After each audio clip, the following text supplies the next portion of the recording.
tal-Missier u tal-Iben u tal-Ispirt nitolbuh biex ikun hekk tassew f'ħajjitna. Niftakru llum ukoll speċjalment fl-ommijiet f'jum l-omm u nitolbu ħafna lihom f'din il-quddiesa.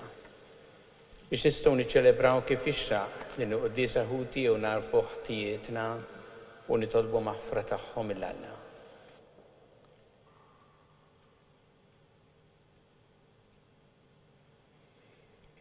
Inti t-triq li twassalna int il-Missier mulej ħniena.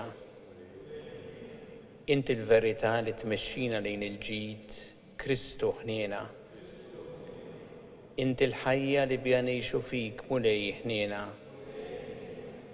Iħenna lina Alla li jista' kollox jaħfrilna tnubietna u jwassalna għal ħajja ta' dejjem. Glorja l-Alla fl-għoli ta' smawiet u paċi flat l-bnedmin ta' rida tajba. Infaħruk, inberkuk, nadorawk, natuk ġeħ, inroddulek ħajr għal glorja kbira tiegħek.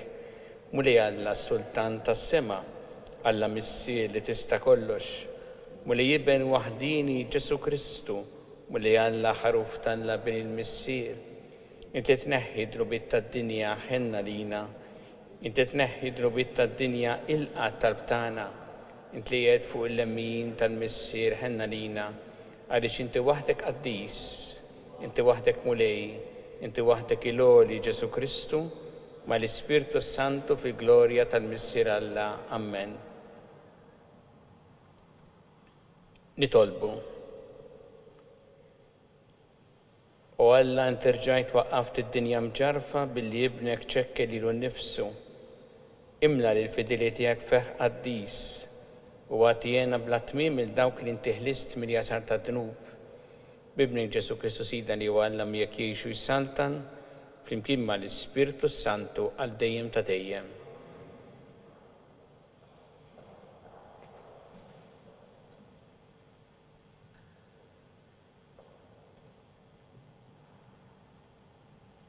Qari mill-ktieb tal-Atti tal-Apostli. F'dawk il-jiem l-att tad-dixxipli kien qiegħed jiżdied. Għalhekk sar xi tgergir mill-Lud Griegi kontra l-Lud, għax derilhom li ma kienx hemm min jieħu ħsieb ir-romol tagħhom fil-ministeru ta' kuljum. Għalhekk it-tnax sejħu l-ġemgħa tad-dixxipli u qalulhom: mhux sewwa li aħna nħallu l-kelma t'Alla biex naqdu fl-imwejjed, mela l-aħwa ħudu ħsieb u għażlu minn fostkom 7 irġiel li għandhom isem tajjeb u li huma mimlijin bl-ispirtu u bl-erf u nħallu din il-ħidma f'idejhom. U aħna nagħtu ruħna għat-talb u għall-Ministeru tal-Kelma. Dan il-kliem oġob lill-ġemgħa kollha u għażlu lil Stiefnu bniedem mimli bil-fidi u bl-Ispirtu Santu, lil Filippu, lil Prokoru, lil Nikanor, lil Timon, lil Parmena u lil Nikola, proselita minn Antiokkja, lil dawn resquhom quddiem l-Apostli li talbu u qegħdu idejhom fuqhom. U l-kelma t'Alla kienet tinxteret dejjem aktar. L-att tad-dixxipli kien jiżdied ħafna f'Ġerusalemm u kotra kbira ta' qassisien kienu joqogħdu għall-fidi. Il-kelma tal-mulej. Ħatkun mulej it-tiba tiegħek fuqna kif fik hi t-tama tagħna. Ħatkun mulej it-tiba tiegħek fuqna kif fik hi t-tama tagħna. Għannu ġusti bil-ferħ lil mulej jixirqilhom ifaħruh in-nies sewwa. Faħru l-mulej bid-daqq taċ-ċetra, għannulu fuq l-arpa b'10 kordi. Ħatkun mulej it-tiba tiegħek fuqna kif fik hi t-tama tagħna. Għax sewwa hi l-kelma tal-mulej, kollox bil-fedeltà u għamel u jħobb id-dritt u s-sewwa bit-tiba tal-mulej mimlija l-art. Ħatkun mulej it-tiba tiegħek fuqna kif fik hi t-tama tagħna. Ara, għajnejn il-mulej fuq dawk li jibżgħu minnu, fuq dawk li jittamaw fit-tiba tiegħu biex jeħilsilhom mill-mewt ħajjithom u jaħjihom fi żmien il-ġuħ. ħatkun mulej it-tiba tiegħek fuqna kif fik hi t-tama tagħna.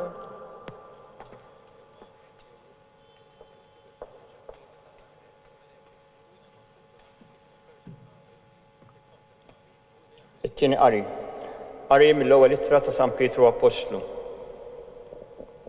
Eżis, ersqu lejn il-mulej li hu dik il-ġebla ħajja li kienet imwarba mill-bennejja, imma magħżula minn Alla bħala ġebla għażiża. U intkom ukoll bħal ġebel ħaj inbnew f'dar spiritwali, saċerdozju qaddis biex toffru sagrifiċċji spiritwali li jogħġbu lil Alla permezz ta' Ġesu Kristu.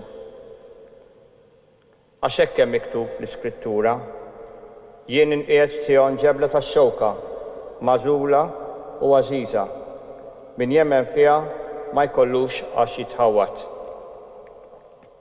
Għalikom mela li temnu, dan huwa ġieħ. Għal dawk li ma jemnux, din l-istess ġebla li warbu l-bennejja saret il-ġebla tax-xewka, ġebla ta' tiġrib u tifxkil. Tfixklu għax ma qadux għal kelma ta' Alla. Għal dan kienu ddestinati. Imma intkom ġens maħtur, saċerdozju reali, nazzjon qaddis, poplu li Alla kiseb għalih biex ixxandru t-tifħir ta' dak li sejħilkom id-dlam għad-dawl tiegħu tal-aġel. Din hija l-kelma tal-mulej.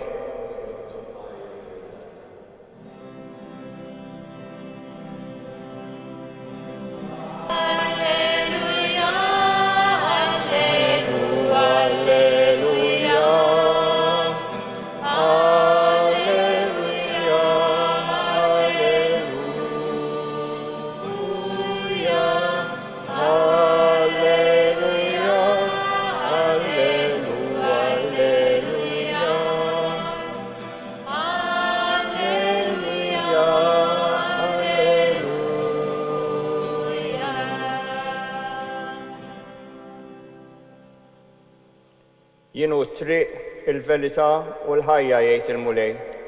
Ħadd ma jmur għand il-missier jekk mhux permezz tiegħi.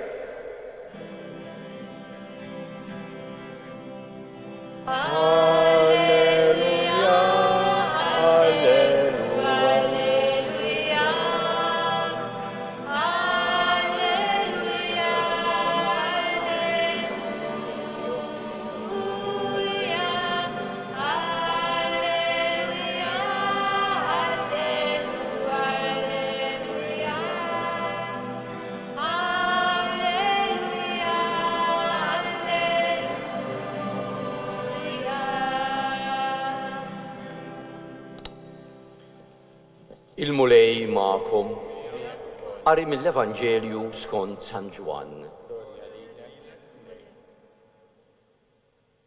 F'dak iż-żmien Ġesu qal lid-dixxipli tiegħu: tħallux qalbkom titħawwat, emmnu f'Alla u emmnu fija wkoll.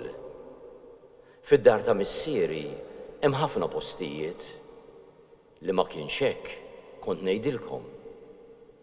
Sejjer inħejjilkom fejn toqgħodu.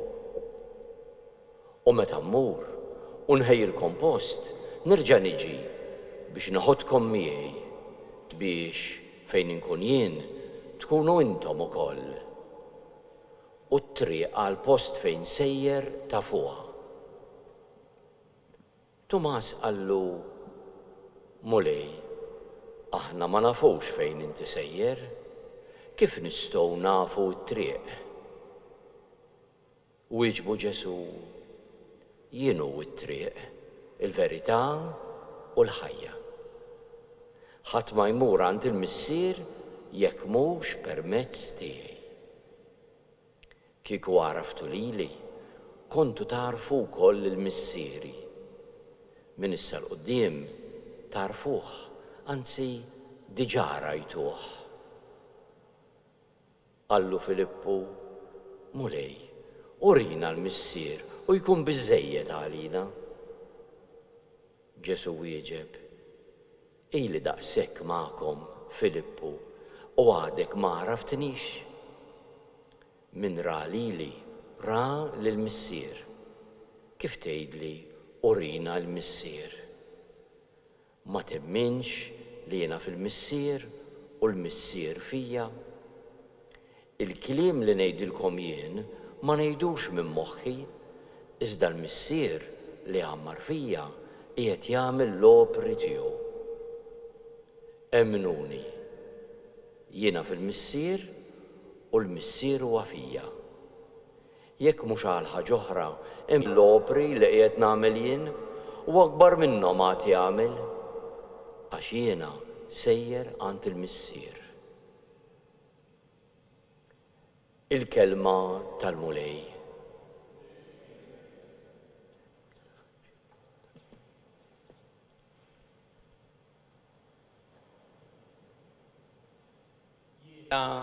It-triq, il-verità u l-ħajja.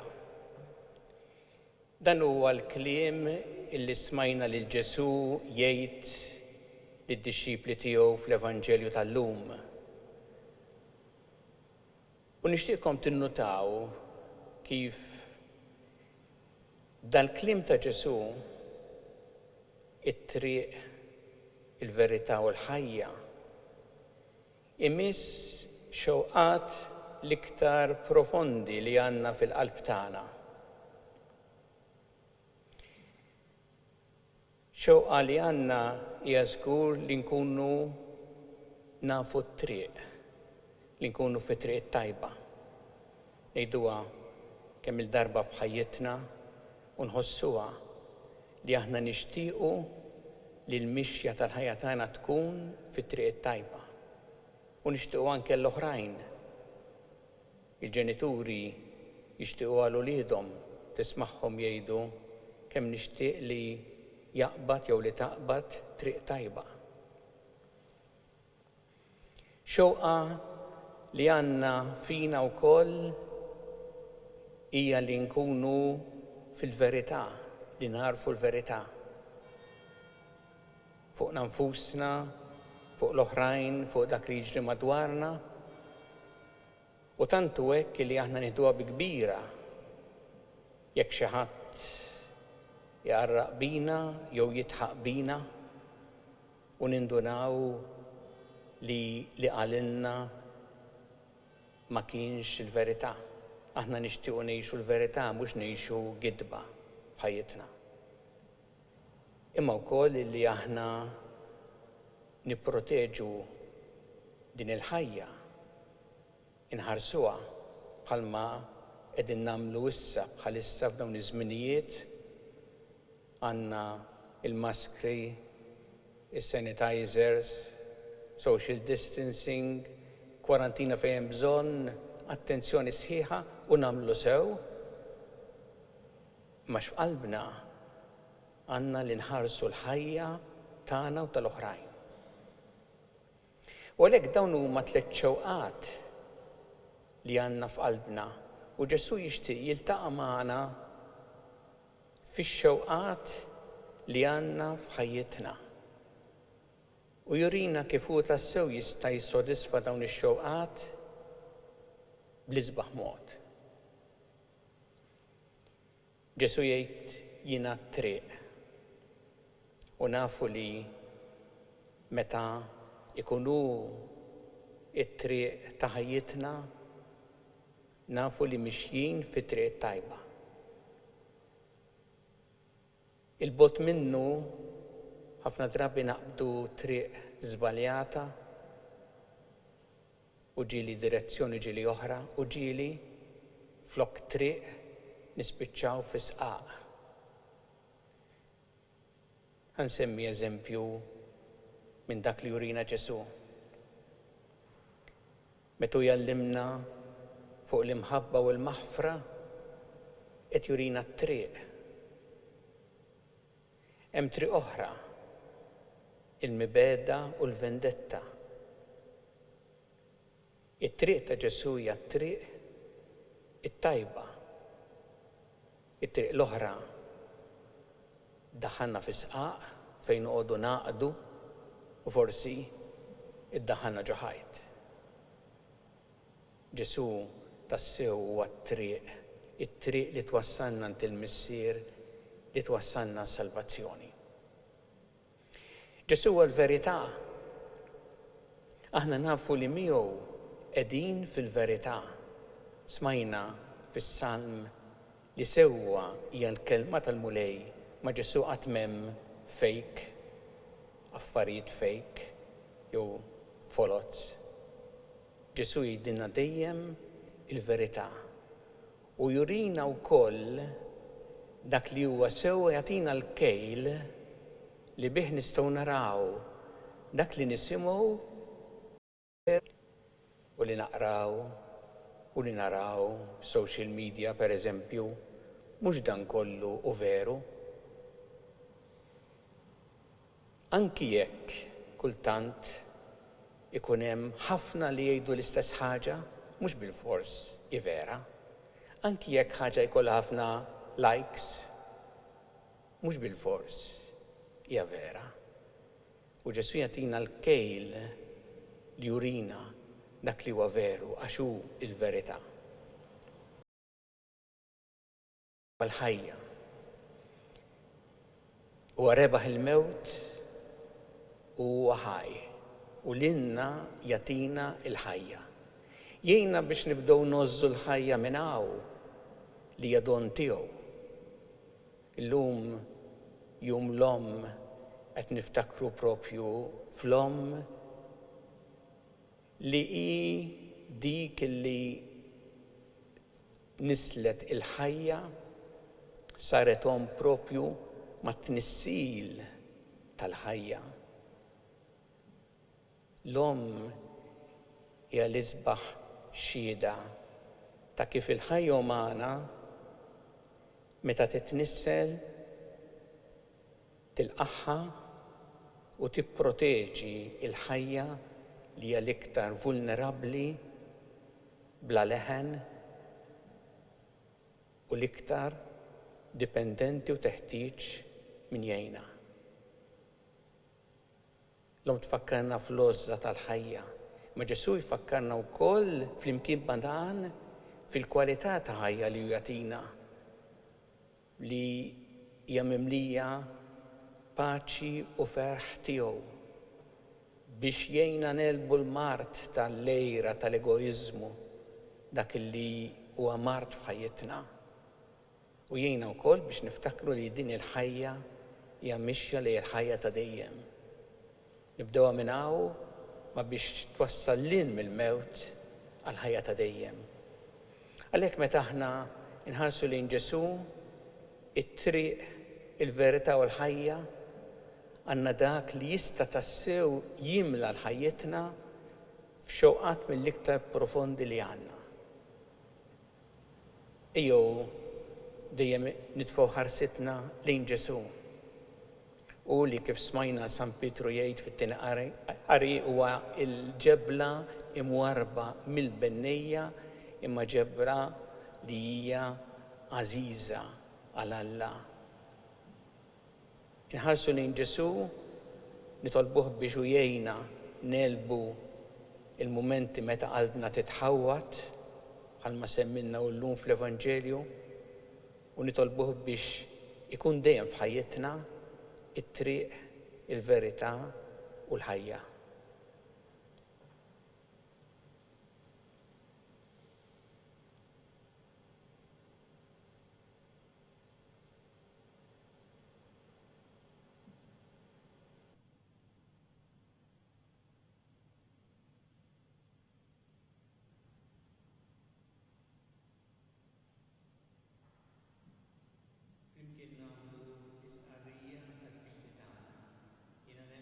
Bħala wieħed il-missier li jista' kollox li ħalaq is-sema u l-art dak kollu li jidher u dak li ma jidherx u f'mulej wieħed Ġesu Kristu iben waħdini ta' Alla imnissel minn missier qabel kull żmien.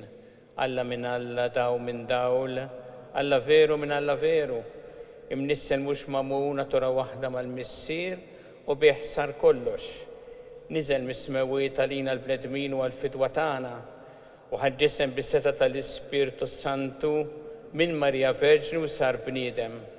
salbuħ għalina bata ta' Ponzju Pilatu mietu tifnuħ u fit-tielet jum qam minn bejn l-wiet kont il-kotba mqazza u tela s-sema u qiegħed fuq il-lemmin tal-missier u għandu jerġa' jiġi bi glorja biex jagħmel ħaq mill-ħajjin u mill-mejtin u s-saltna tiegħu ma jkollix tmiem.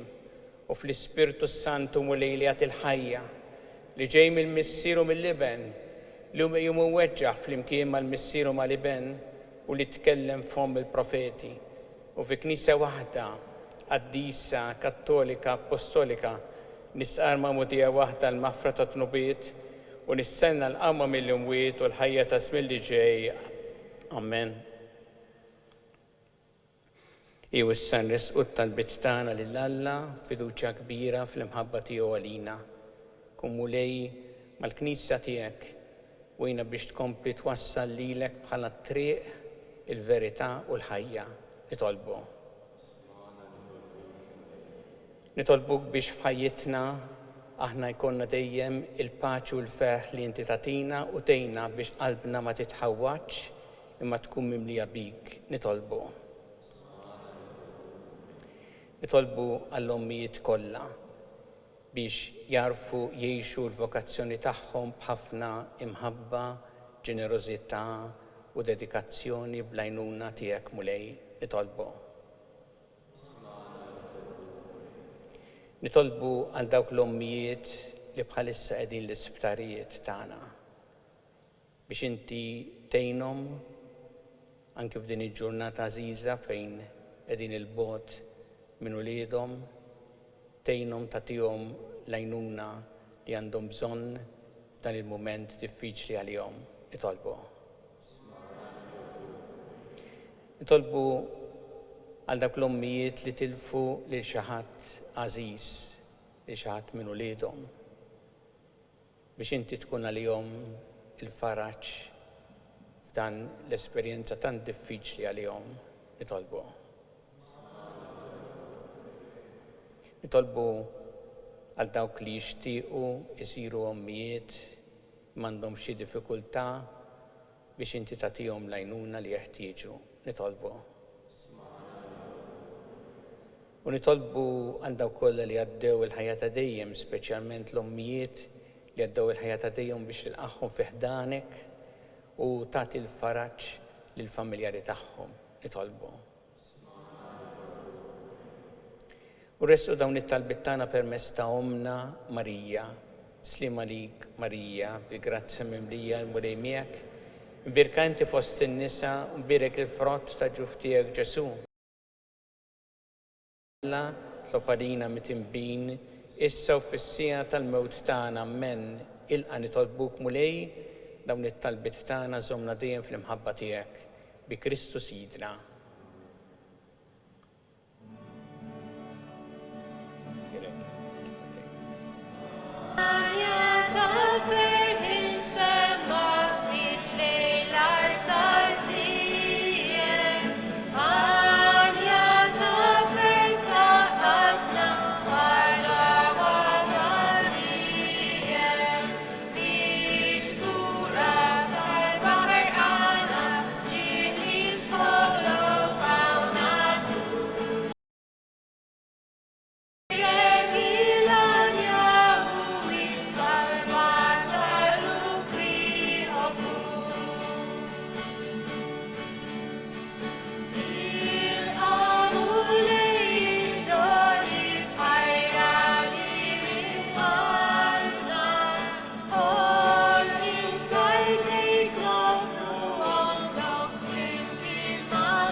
Nitolbu ħuti biex is-sagrifiċċju tiegħi u tagħkom ikun jogħġob lil Alla l-Missier li jista' kollox.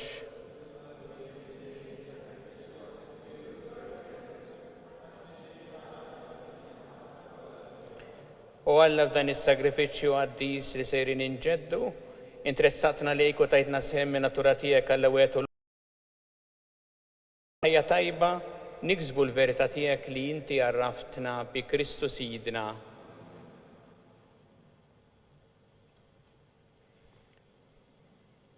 Il-mulej magħkom, nerfgħu qlubna l-fuq, niżu ħajl il-mulej Alla tagħna, sewwa xieraq tas-sew mulej tajjeb u taġġij tas-salvazzjoni tagħna, li dejjem nistqarru l-glorja tiegħek iżda ferħ akbar inxandruha f'dan iż-żmien li fih ġie sagrifikat Kristu l-ħaruf tal-għid tagħna u għeret il-ħażen tagħna tal-imoddi, ġeddet il-ħolqien kollu li kien iġarraf u reġa' tagħna l-ħajja fis-safa kollu tagħha. Għalhekk f'dan il-ferħ tal-għid imxerret ma' kull imkien fid-dinja, il-bledmin kollha jintlew bilena u l-qawwiet tas-sema mas-setat tal-anġli jiżġulek innu ta' glorja bla qiegħda itennulek. Qaddis, qaddis, qaddis, mulej Alla tal-eżerċiti. Is-semewt u l-art mimlija bi glorja tiegħek. Osanna fl-ogħla tas-smawiet. Birek minn ġej f'isem il-mulej, osanna fl-ogħla tas-smawiet. Qaddis tas-sewwint mulej inti l-għajn ta' kull dusija. Qaddes għalhekk nitolbu dan l-offerti bil-barka tal-Ispirtu tiegħek biex isiru għalina l-ġisem u d-dem ta' Sidna Ġesu Kristu, li meta kien se jingħata biex mir-rajħibati ħal-ħobs rat il-ħajr qasam tal id-dixxipli tiegħu qal ħudu u kulu l-koll minn dan għax dan huwa ġismi li jingħata għalikom.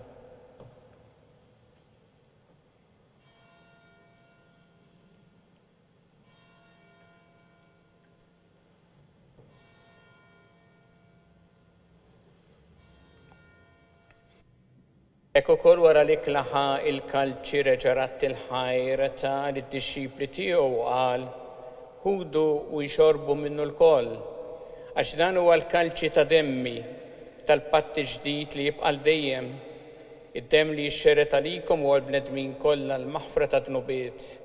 Għamlu dan b'tifkira tiegħi.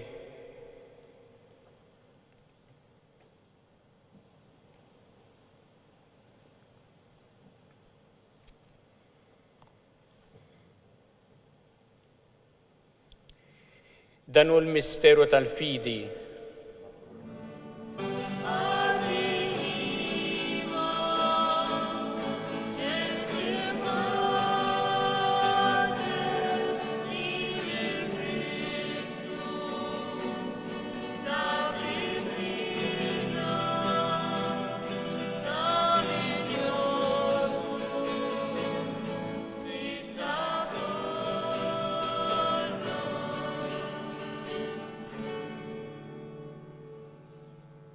Għalhekk aħna nagħmlu dan b'tifkira tal-mewt u l-qawmien ta' Sidna Ġesu Kristu, nofrulek mulej il-ħobs tal-ħajja u l-kalċi tas-salvazzjoni rroddulek ħajr għax oġbok tilqana u nquddimek biex naqduk. U miċ-ċokon tagħna nitolbu li l-Ispirtu Santu jaqgħadna f'ġisem wieħed lilna li nieħdu sehem bil-ġisem u d-demm ta' Kristu. Ftakar mulej fil-Knisja tiegħek imxerda mad-dinja kollha, wettaq fl-imħabba fl-imkien mal-Papa Franġisku, mal-Isqof tagħna Charles, mal-Isqof Mario miegħi għaddej tiegħek minn ma jistħoqli mal-Ministri tiegħek kollha. Ftakar ukoll fħutna li raqdu bit-tama tal-qawmien, ftakar fil-mejtin kollha, daħħalhom quddiemek fid-dawl tas-seb tiegħek. Ħenna lina l-kol nitolbuk għatililna wkoll il-wirt tal-ħajja ta' dejjem, flimkien mal-Verġin Qazzo mal-la Marija ma' San Ġusepp, mal-apposti l-qaddisin kollha li jgħixu fil-ħbiberija tiegħek sa mill-bidu tad-dinja, għamel li magħhom infaħruk u nsebħuk Ġesu Kristu ibnek. Bi Kristu ma' Kristu fi Kristu jingħata lilek Alla missi li tista' kollox flimkien mal-Ispirtu Santu kull ġieħu glorja għal dejjem ta' dejjem.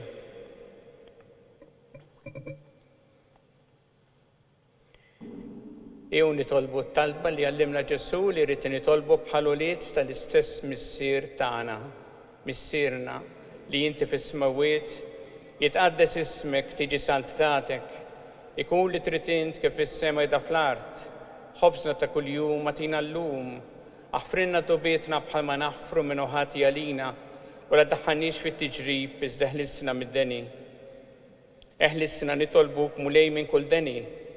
Atina fit-tieba ħnina tiegħek il-paċi fi żmienna biex inkunu ħilsa dejjem mid-dnub u mħarsa minn kull inkwiet. Aħna nistennew u nittamaw lejna u l-miġja tas-Salvatur tagħna Ġesu Kristu.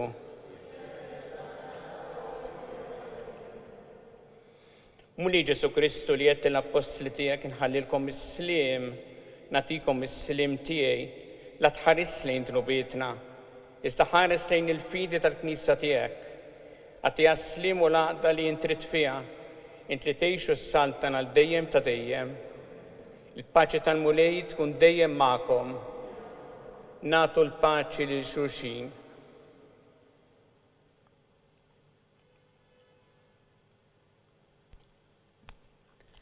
Ħaruf Talla li tneħħi dnubiet tad-dinja ħenna lina. Ħaruf Talla li tneħħi dnubiet tad-dinja ħenna lina.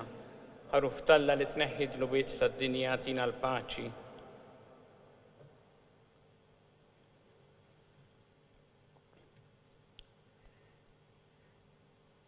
Danu l-ħaruf ta' Alla, danu li jneħħi dnubiet tad-dinja, ħen jien dawk li huma mistiedna l-ikla tal-ħaruf.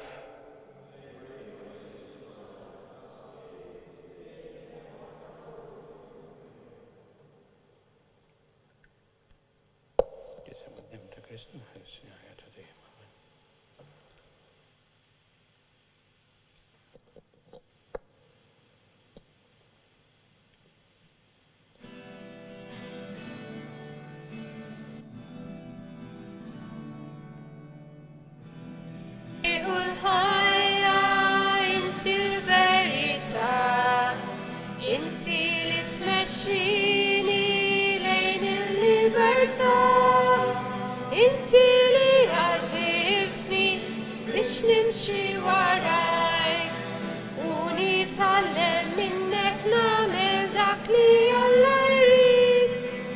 Rid li tibqa' fija u jien nibqa' fik, ħalli nġarrab dejjem ġo fija. Int kont li għażiltni mhux għażiltlek jien. Tartni biex tibatni x'għandrek kull imkien. Fuq il-pala ta' idejk ismi jintnaqqax. Wettni li waħdi inti ma tħallini ħadd. Kemm il-darba jgħidu ħrabt int ma tlaqtni qatt. U bqaj dejjem tiġri waraj.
poplu tiegħek mulej biex kif arraftu l-misteri tas-sema, hekk ukoll tbedu mill-modi tiegħu timlieħ b'ħajja ġdida bi Kristu Sidna.